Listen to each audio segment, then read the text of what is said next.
آخر یہ حضور کا ذکر خیر کرنے کے حضور کے ساتھ آج 14 سال گزر چکے ہیں، کوئی بھی امت اپنے نبی سے اتنی محبت نہیں کرتی جتنی حضور کی امت حضور سے محبت کرتی ہے۔ تو ہمیں پتہ ہونا چاہیے حضور تھے کیسے، حضور علیہ السلام کا حسن کیسا تھا، آقا کریم علیہ السلام کا حلیہ مبارک کیسا تھا، حضور کا چہرہ کیسا تھا، حضور کے ولے زلفیں کیسی تھی، کیونکہ یہ ایک ایسا سوال ہے کہ جس کے بارے میں قبر میں پوچھا جائے گا۔ قبر میں تیسرا سوال یہی ہے، ما کنت تقول فی ھذا الرجل، ان کے بارے میں تم کیا کہا کرتے تھے؟ اور جس کو کبھی دیکھا ہی نہ ہو تو پھر اس کے بارے میں مسلمان کیا کہے گا؟ لا ادری، فرشتے کو یہی بولے گا نا، میں نہیں جانتا۔ جب پتہ ہوگا، چاہے خواب میں حضور کی زیارت ہوئی ہو یا نہ ہوئی ہو، لیکن جب احادیث میں حضور کا حلیہ پڑھا ہوگا یا حضور کے بارے میں پتہ ہوگا کہ ہمارے حضور اس طرح کے تھے، تو یقینی بات ہے کہ انسان کے دل میں تھوڑا بہت حضور کا تصور تو کم از کم بیٹھ جائے گا، اور قبر میں حضور نبی پاک علیہ السلام کی ذات کے والے سے جو تیسرا سوال ہوگا اس کا جواب اچھے طریقے سے وہ دے گا۔ تو آج یہ سمجھ لیجئے کہ ہم وہ تیسرے سوال کا جو تیاری ہے اس کے لیے آج ہم بیٹھے ہیں۔ سب سے پہلے حضور علیہ السلام کا حسن، حضور علیہ السلام کا حلیہ مبارک کو کیسا تھا، نبی پاک علیہ السلام تھے کیسے، نبی پاک علیہ السلام کے چہرے کی رعنائیاں کیسی تھی۔ یہ سیرت کی کتابیں آپ اٹھا لیں، بڑی بڑی، یہ 12 جلدوں میں امام زرقانی نے حضور کی سیرت لکھی، ایک جلد میں صرف حضور کا حسن ہی بیان کیا ہے، حضور کے بالوں کے بارے میں، حضور کے دانتوں کے بارے میں، حضور کی آنکھوں کے بارے میں، حضور کے ہاتھوں کے بارے میں، سر سے لے کر پاؤں تک نبی پاک علیہ السلام کے جسم مبارک کے جو واضح اجزاء ہیں، اعضاء ہیں، اس کو واضح طور پر انہوں نے تفصیلاً مفصلاً محدثین نے ذکر کیا۔ تو سب سے پہلے جو حدیث جو حضرت سیدنا براء ابن عازب رضی اللہ تعالیٰ عنہ بیان کرتے ہیں، صحیح مسلم شریف کی حدیث پاک ہے، نبی علیہ السلام کے صحابی حضرت براء ابن عازب رضی اللہ تعالیٰ عنہ فرماتے ہیں، ما رأیت من ذی لمۃ احسن فی حلۃ حمراء من رسول اللہ صلی اللہ علیہ وسلم۔ فرمایا کائنات میں نے بڑے بڑے حسین دیکھے، بڑے بڑے اعلیٰ کپڑے پہن کر لوگ اپنا حسن ظاہر کرتے ہیں، لیکن فرماتے ہیں میں نے ایک مرتبہ دیکھا کہ حضور نے اپنے جسم مبارک پہ حضور نے چادر پہنی ہوئی سرخ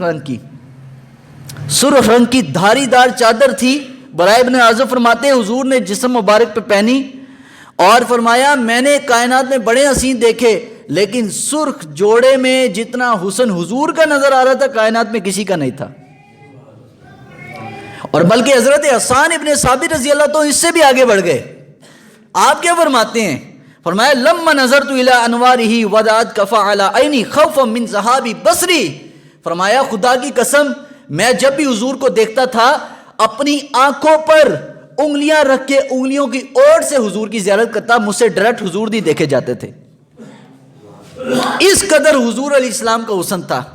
اور پھر انہوں نے وہ اشعار بیان کرے، وَأَحْسَنُ مِنْكَ لَمْ تَرَ قَطُّ عَيْنِي، یا رسول اللہ آپ جیسا ہنسی میری آنکھ نے دیکھا ہی نہیں۔ وَأَجْمَلُ مِنْكَ لَمْ تَلِدِ النِّسَاء، حضور آپ جیسا ہنسی کسی ماں نے پیدا ہی نہیں کیا۔ خُلِقْتَ مُبَرَّأً مِّن كُلِّ عَيْبٍ، یا رسول اللہ آپ کو اللہ نے ہر عیب سے پاک پیدا کیا ہے۔ کَأَنَّكَ قَدْ خُلِقْتَ كَمَا تَشَاءُ، یا رسول اللہ جس طرح آپ چاہتے تھے رب نے ویسے آپ کو بنایا۔ حسینہ جمیلہ دا منہ موڑ دیتا، محمد بنا کے قلم توڑ دیتا۔ بس اب اس سے آگے کوئی اور محبوب اس طرح کا نہیں بننا۔ جس طرح خدا وحدہ لا شریک ہے، اللہ کے ساتھ کوئی شریک نہیں،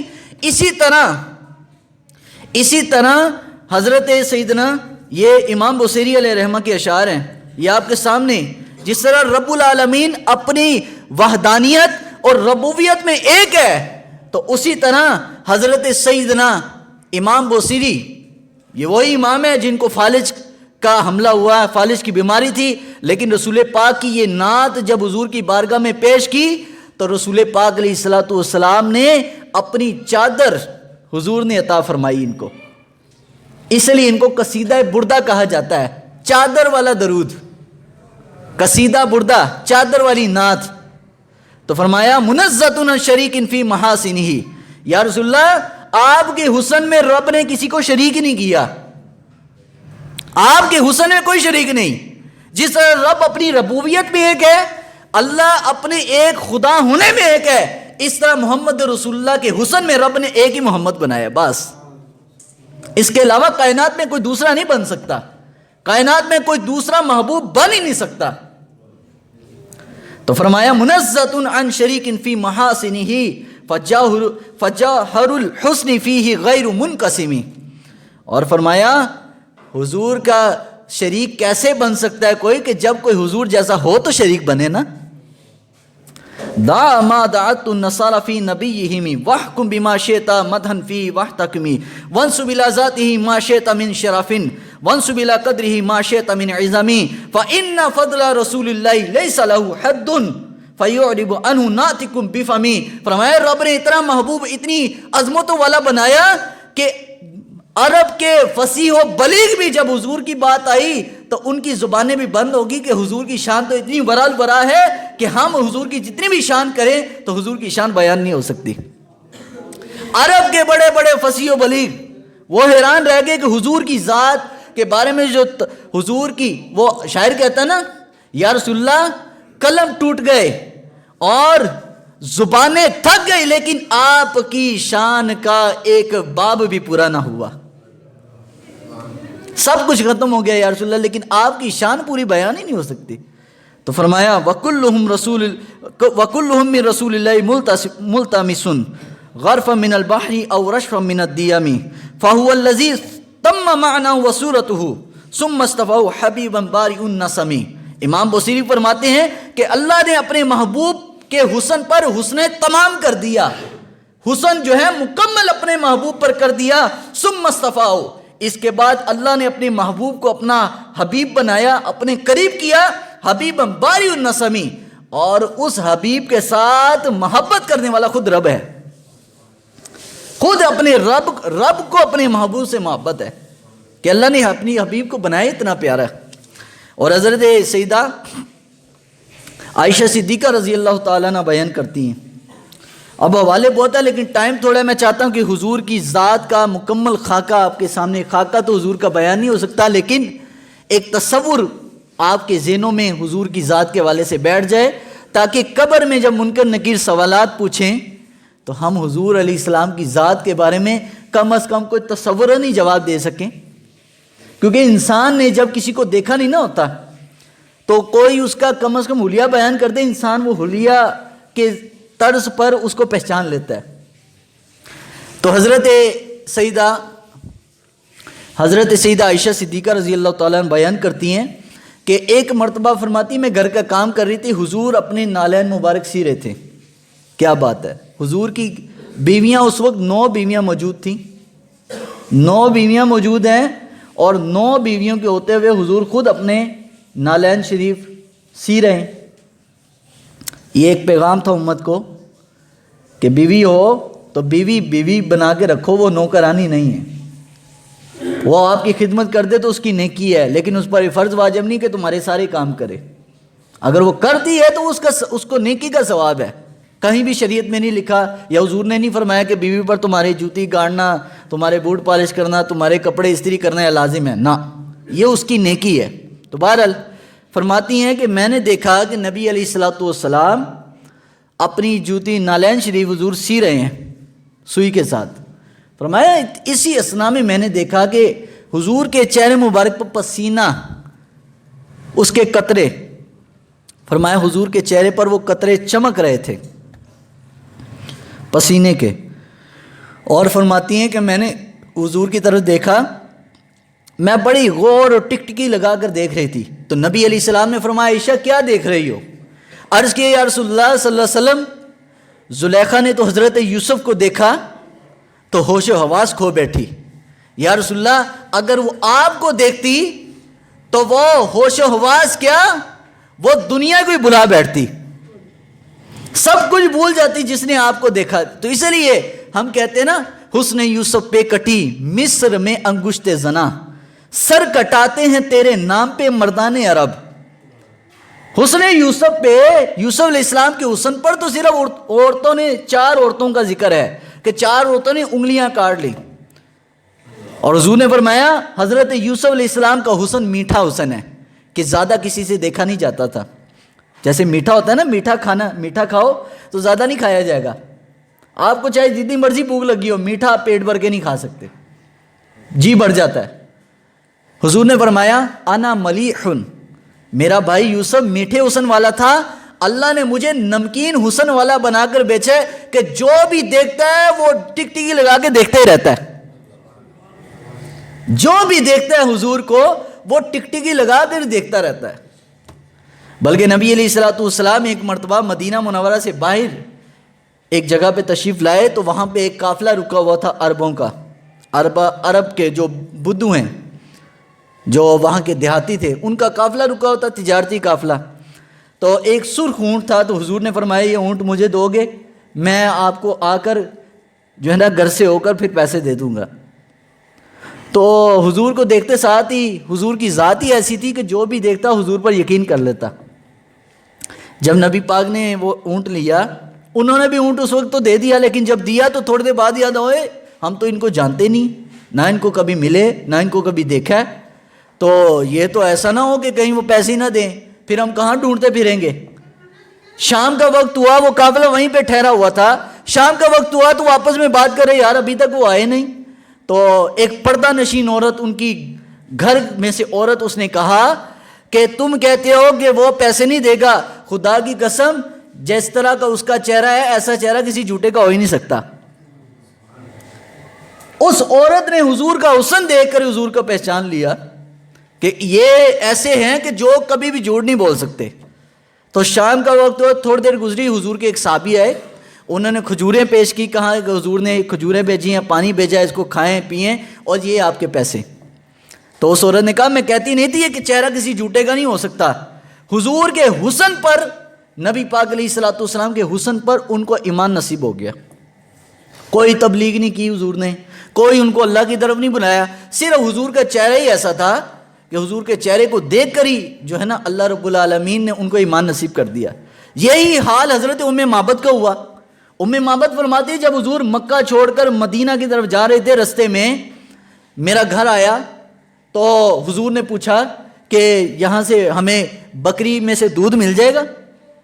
تو میں نے کہا کہ دودھ تو نہیں ہے، بکریاں بھی، بارش نہیں ہے تو بکری بھی خشک، بالکل اس کا تھن بھی خشک ہو چکے ہیں اور بکری کے بھی بالکل ڈھانچہ نکلا ہوا ہے، تو اس کا دودھ کہاں سے آئے گا. حضور نے فرمایا تم اجازت دو، دودھ میرا رب دے دے گا. اس کا مطلب یہ تھا، حضور یہ بتانا چاہتے تھے امت کو کہ میں نبی ہو کر کسی کی چیز اس کی اجازت کے بغیر استعمال نہیں کرتا، تم نے بھی کسی کی اجازت بغیر کسی کی چیز کو ہاتھ نہیں لگانا. ایک تربیت تھی حضور کی. چاہتے تو رب سے دعا کرتے تھے لیکن امت کو ایک تعلیم دینی تھی. تو ام معبد فرماتی ہے میں نے بکری پیش کر دی کہ یہ لیں، آپ کیسے اس میں سے دودھ نکالیں گے. فرماتے ہیں کہ حضور علیہ الصلوۃ والسلام نے ید اللہ والے ہاتھ لگائے، جب ہاتھ حضور نے پھیرے وہ تھن بھر گیا. مجھے کہا ام معبد فرماتی ہے مجھے حضور نے فرمایا کہ آپ گھر سے برتن لاؤ. فرمایا میں حضور کو جانتی نہیں تھی کون ہے، میں برتن لے آئی، 1 برتن 2 برتن، تاکہ گھر کے سارے برتن بھر گئے. مکمل سارے برتن بھرے، سارے برتن میں دودھ بھرا. حضور نے خود بھی دودھ پیا، حضرت صدیق اکبر کو بھی دودھ دیا، اور فرماتے میرے گھر میں بھی دودھ. حضور بہرحال چلے گئے، ہم نام نہ حضور سے پوچھ سکے. بہرحال ہم نے حضور کا ایک تصوراتی نام رکھ لیا، مبارک.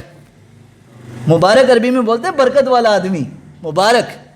تو ہم نے حضور کا نام رکھ لیا مبارک، برکت والا. تو بیٹا میرا فرماتے ہیں مجھ سے پوچھتا تھا دیکھو امی وہ مبارک آیا تھا، کتنے حسین چہرے والا تھا، اس کا چہرہ کتنا پیارا تھا، دور سے لگتا تھا اس طرح جس طرح اس کے چہرے پر سورج چمک رہا ہے. صحابہ فرماتے ہیں کہ حضور کا چہرہ دور سے ایسے لگتا تھا جیسے سورج چمک رہا ہے، اور حضور کے بال، اور حضور کے سیاہ بال تھے بالکل. اور حضرت جابر فرماتے ہیں ہم نے حضور کے وہ داڑھی مبارک کے بال بھی گنے تھے کہ حضور کے داڑھی مبارک کے اندر سفید بال کتنے تھے. اور ایک دفعہ صحابہ نے پوچھا 63 سال حضور کی زندگی، 63 سالہ زندگی میں نبی پاک علیہ السلام پر بڑھاپا نہیں آیا. اللہ نے اپنے محبوب پر حسن کو تمام کر دیا. امام زرقانی علیہ رحمہ کی یہ میں آپ کے سامنے ایک ان کا قول پیش کروں گا. یہ زرقانی شریف کی کتاب ہے 5ویں جلد میں, مکمل حسن و جمال مصطفیٰ پہ مکمل ایک جلد لکھی ہے عربی کے اندر, پوری سیرت حضور کا کہ حضور کے سر سے لے کر پاؤں تک حضور تھے کیسے. تو بہرحال ٹائم تھوڑا ہے اس لیے میں مختصر کر کے, حضرت امام زرقانی فرماتے ہیں لم یظہر لنا تمام حسنہ لانہ لو ظہر لنا تمام حسنہ لما اطاقت عیننا رؤیتہ. فرمایا رب نے اپنے نبی کو حسن تمام عطا کیا لیکن اپنے نبی کا حسن سارا ظاہر نہ کیا. فرمایا اگر ظاہر کرتا رب اپنے نبی کا سارا حسن تو فرمایا کسی آنکھ کی اتنی طاقت ہی نہیں تھی اپنے نبی کا دیدار کر سکتی. رب نے تو اپنے نبی کو حسین اتنا بنایا. اور حضرت اما عائشہ فرماتی ہیں آج نور اور بشر کا بڑا رولا پڑتا ہے, حضور بشر تھے یا نور تھے؟ اللہ نے بشریت جسم کے اندر ہی نور رکھا تھا, جسم تھا بشری طریقے پر لیکن اس کے اندر ایک نور تھا. اما عائشہ فرماتی ہیں کہ رات کا وقت تھا, میں نے سوئی مانگ کر کسی سے رات کے وقت کپڑے سی رہی, اچانک وہ سوئی گر گئی.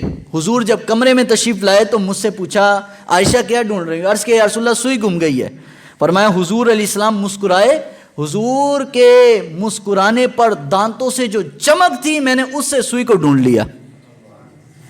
آج لوگ کہتے ہیں حضور نور نہیں تھے, بشر نہیں تھے. میں نے کہا حضور نور تھے لیکن نور بھی فرشتوں جیسے نور نہیں تھے, بے مثل نور تھے. نور بھی بے مثل تھے اور بشر بھی حضور جیسا بشر بھی کوئی نہیں. حضرت انس بن مالک کی والدہ محترمہ فرماتی ہیں کہ میں ایک دفعہ آئی اپنے گھر تو دیکھا کہ حضور ہمارے گھر تشریف لائے ہیں. دوپہر کا وقت حضور قیلولہ فرما رہے ہیں. کبھی کبھی اس سنت کو بھی ادا کیا کریں. حضرت مجدد فرماتے ہیں کہ کسی شخص نے دوپہر کو قیلولہ کیا نا, وہ پوری رات کو چاہے نفل پڑھتا رہے, دوپہر کو چند لمحے لیٹ جانا فرمایا پوری رات کی عبادت سے بھی اعلیٰ اور افضل ہے. حالانکہ ایک آرام ہے, آنکھ بند کرنی ہے تھوڑی دیر کے لیے آرام کر دیں, لیکن وہ تھوڑی دیر کا لیٹنا بھی فرمایا حضور کی سنت ہے. تو یہ حضور علیہ السلام کی سنت رات بھر کے نوافل سے بھی اعلیٰ ہے. تو بہرحال حضرت انس بن مالک فرماتے ہیں کہ میری والدہ نے دیکھا ہو کہ حضور لیٹے ہوئے چٹائی پر. اللہ, جس کے لیے رب نے زمین و آسمان بنائے وہ محبوب کس پر لیٹے ہیں؟ چٹائی پر. چٹائی پر لیٹ کر بھی نبی پاک علیہ الصلوۃ والسلام آنکھیں بند, اور حضور فرماتے ہیں لوگ سوتے ہیں تو ان کا دل بھی سو جاتا ہے ساتھ, یعنی دل بھی غافل ہو جاتا ہے. لیکن فرمایا اللہ نے نبیوں کے دل ایسے نہیں بنائے. فرمایا اللہ تعالیٰ نے, میں سوتا ہوں لیکن اللہ نے میرا دل جاگ کے رکھا ہوتا ہے. فرماتے ہیں کہ حضور لیٹے تھے تو حضور کے جسم پہ پسینہ آیا, گرمی تھی. فرمایا پسینہ آیا تو میری والدہ جلدی جلدی وہ ایک شیشی لے آئی اور حضور کا پسینہ مبارک فرمایا اس کو شیشی کے اندر پسینہ حضور کا بھر دیا. تو حضور نے جب جاگے تو حضور نے پوچھا کہ اے ام سلیم یہ تم نے کیا کیا؟ عرض کی یا رسول اللہ آپ کا پسینہ یہ مشک و عنبر و کستوری سے بھی زیادہ خوشبو والا ہے. حضور میں اس کو خوشبو میں ملاؤں گی اور اس کو اپنے لیے استعمال کروں گی. اور بلکہ نبی علیہ الصلوۃ والسلام کی ایک صحابیہ آئی حضور کی بارگاہ میں, یا رسول اللہ میری بیٹی کی شادی ہے.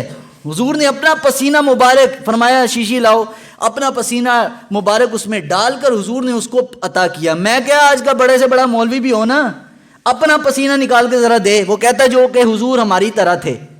میں نے کہا تیرا پسینہ بھی حضور کی پسینے کے برابر نہیں, تو حضور کے جسم کی تو بات ہی کچھ اور ہے. تو حضور علیہ الصلوۃ والسلام کا پسینہ اس صحابیہ کو دیا, اس نے اپنی بیٹی کے جسم پر اس کے کپڑوں پر مس کیا. آگے جو اس کے بچے پیدا ہوئے اللہ رب العالمین نے اس کے بچے بھی جو حضور کے پسینے میں خوشبو تھی ہوئی اس کے بچوں کے بدن سے خوشبو آتی تھی. اور آج بھی مدینہ منورہ میں اس کی اولاد موجود ہے, آج بھی موجود ہے. ہمارے مرشد ہیں ان کے صاحبزادے جب گئے مدینہ منورہ تو ساتھ 2 لڑکے نماز پڑھ رہے تھے, تو ان کے بڑی پیاری خوشبو آ رہی. انہوں نے کہا یار یہ خوشبو کا نام کیا ہے؟ اس نے کہا اس کا کوئی نام نہیں. کہا نہیں یہ کچھ نام تو ہوگا نا, یہ کیا کہاں سے ملتی ہے؟ کہا یہ خوشبو یہاں سے نہیں ملتی, یہ خوشبو بڑے پرانی ہے. کہا یار کہاں سے پھر بھی؟ کہا آپ نے وہ حدیث پڑھی ہے نا حضور کی صحابیہ والی, کہ حضور کی بارگاہ میں صحابیہ آئی تھی اور صحابیہ کے آگے جو اولاد ہوئی تو اس کے بچوں سے بھی حضور کے پسینے کی خوشبو، اس گھر سے بھی پسینے کی، حضور کے پسینے کی خوشبو، اور پورے مدینے میں وہ گھر اطیب الداری، خوشبو والا گھر مشہور ہو گیا، خوشبو والا گھر مشہور ہو گیا۔ کسی نے اپنی پہچان کرانی ہوتی تھی میرا گھر فلاں جگہ ہے، تو کہتے تھے یار وہ خوشبو والا گھر نہیں ہے، اس کے ساتھ والا گھر ہمارا ہے، یعنی پورے مدینہ منورہ مشہور ہو گیا۔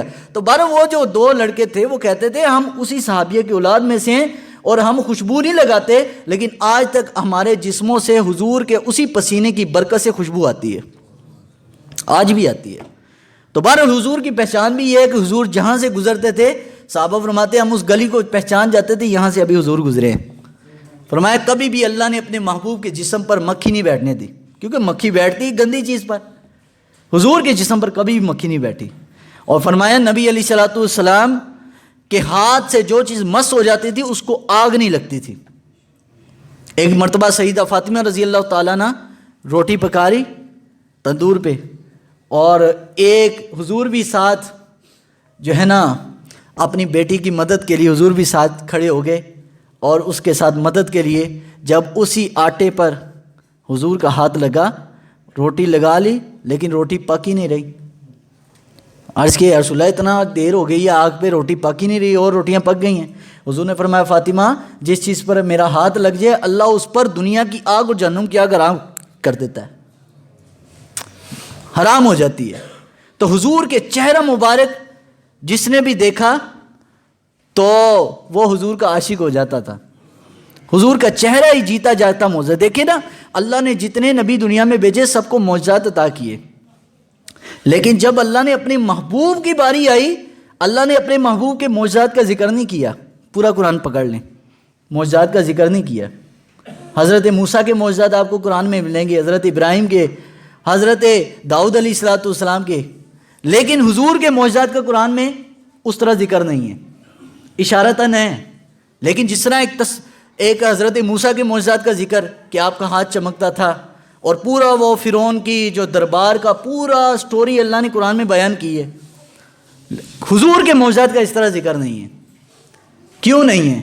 سارے نبیوں کو تو معجزات دیے، لیکن اللہ نے اپنے محبوب کو قد جاءکم برہان من ربکم، اللہ نے اپنے نبی کے معجزات کا اس لیے ذکر نہیں کیا کہ اللہ نے فرمایا قد جاءکم برہان من ربکم، لوگوں سب نبیوں کو تو میں معجزے دیتا تھا لیکن میں نے اپنا محبوب خود ہی ایک جیتا جاگتا معجزہ بنا کر بھیجا ہے۔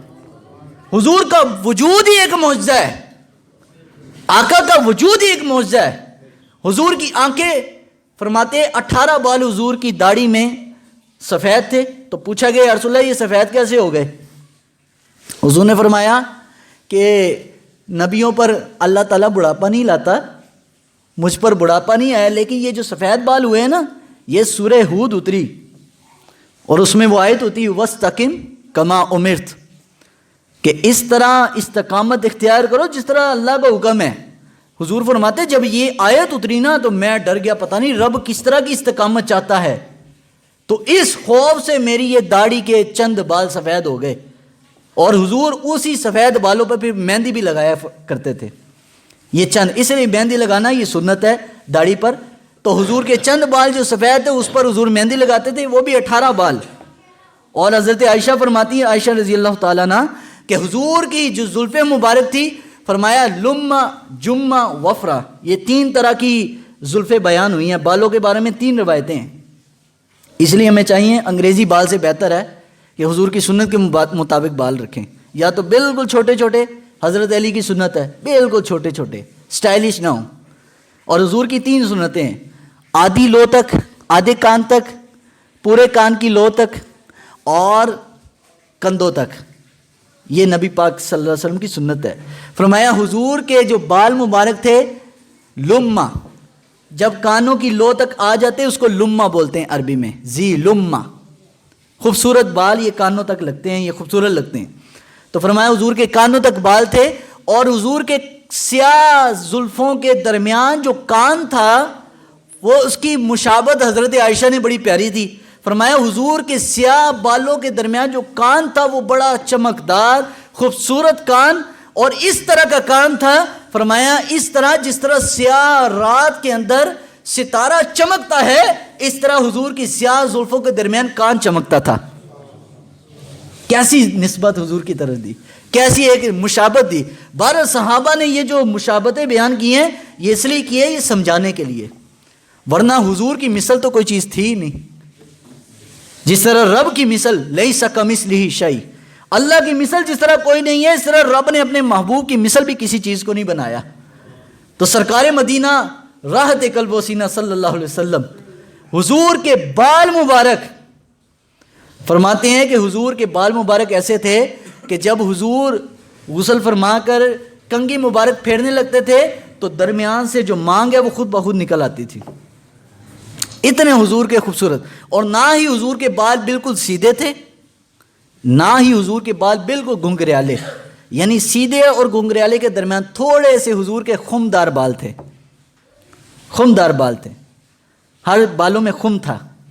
اور فرمایا داڑھی حضور کی گھنی, کسیم اللحیہ, گھنی داڑھی والے, حضور کی داڑھی گھنی تھی.